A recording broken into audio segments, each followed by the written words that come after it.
Are you a baseball pitcher that's new to public forum debate? Well, don't worry, because public forum debate is a lot like baseball.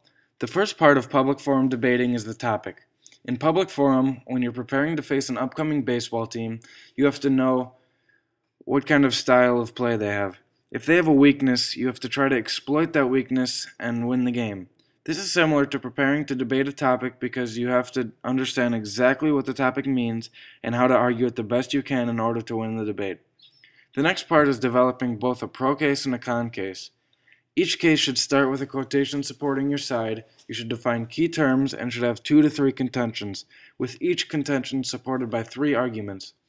Every different argument you make is just like all the different pitches you can throw, and the opponent won't know which pitch you're going to throw until you've already thrown it. However, you should research a lot more arguments so you can adapt your case to the opposing team's claims. Given the short time of public forum debates, you shouldn't put as much evidence as you can find. You should put in the best evidence to support your claims. Effective claims require credible, unbiased, quality supporting evidence, which may include a mix of facts, statistics, expert quotations, studies, and polls.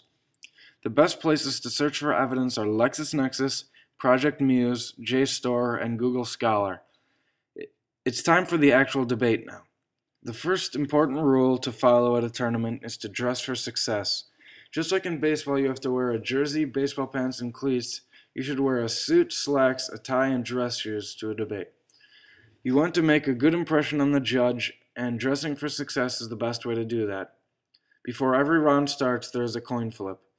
The team that wins the coin flip gets to choose either the side they will argue or the speaker order. There are 2 teams going against each other in a debate, just like in baseball. The side they get to choose is either pro or con. Being pro means to defend the resolution. Just like in baseball, when you're home, you want to defend your home turf. Both teams are always granted 2 minutes of prep time during the debate. The speaker order determines whether you have the first speech of the debate or the last speech. Just like in baseball, you either bat at the top or bottom of the inning. You either speak at the top of the round or end of the round. The first speech for both sides should construct arguments why your side is correct and why you should win the debate.